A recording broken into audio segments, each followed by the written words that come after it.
Hi, welcome to this part of my review featuring Fight to Survive. If you haven't seen the other parts of my review, featuring this tabletop role-playing game, where you create a legacy and use your martial arts to survive the mean streets of New Hope City, please check out the playlist in the description below. This time we are going to talk about the training regime. In this last step, you construct the chart for your character's training regime. You will use this chart during each training segment, where your fighter can improve their skills. We are going to talk about training in a future part of this review series.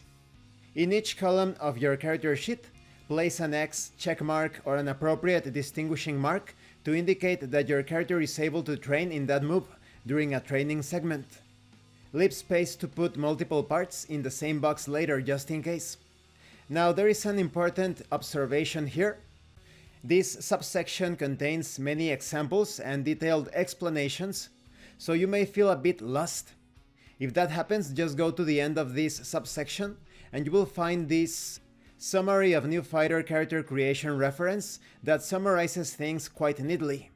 So for example, when it comes to training regime, and there is an error here, it should say body instead of build. But okay, when it comes to body, the player character's build determines the move under this column, the body column. When it comes to martial art, the martial art chosen determines the move under the martial art column. Street fighting does not get a consistent move listed. It changes with each training segment. When it comes to stage, if you have a stage, its visiting move goes here.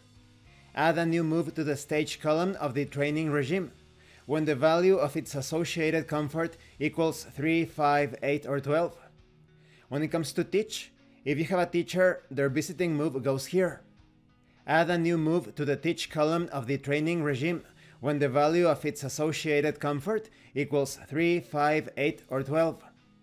Finally, add together the values by row to populate the total column.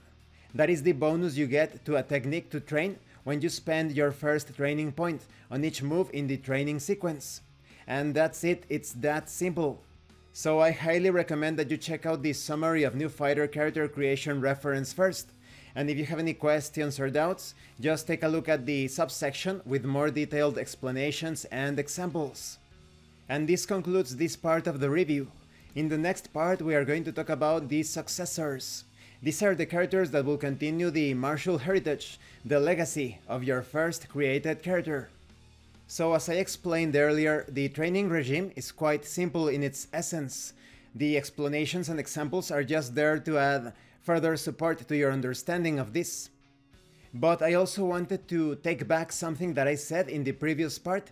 I said that the way that your character ages and suffers some deterioration to his or her mind, their body, etc.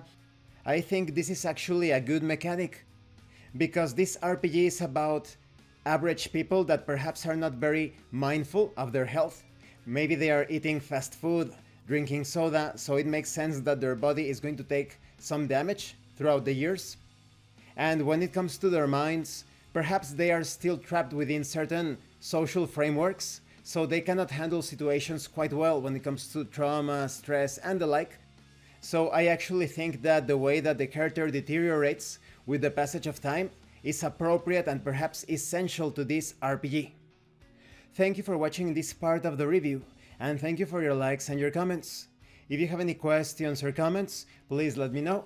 And thank you so much to those of you that are going the extra mile to support the channel. If anyone else wishes to further support the channel, the information on how to do that will be in the description below.